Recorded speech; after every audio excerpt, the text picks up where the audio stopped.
So a little bit of Lions news as well. Charles Harris was placed on IR. I was disappointed with Charles Harris this year. He was my guy. I thought there was a little bit of a redemption story going on. He is placed on IR, but the positive to that, James Houston gets signed to the active roster.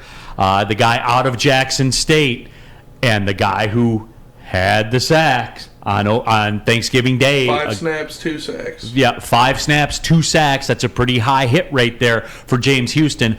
Oh, by the way, a 6th-round pick by Brad Holmes. I'm intrigued. D-Mac, I'm intrigued. Just goes to your, not even your argument, but the fact of Brad Holmes conversation. No Brad Holmes slander here. Right, he's just produced guys that are out there making, not just drafting and being on the field, which is one thing. It's making plays and making big plays that impact games all throughout this last year. These last couple of years draft. I mean, it is really impressive because it's something different here in Detroit. Isn't it wild? You're doing it the way that it's supposed to be done. Isn't it wild? And I got to do the cross comparison of like the Quinn Trisha era.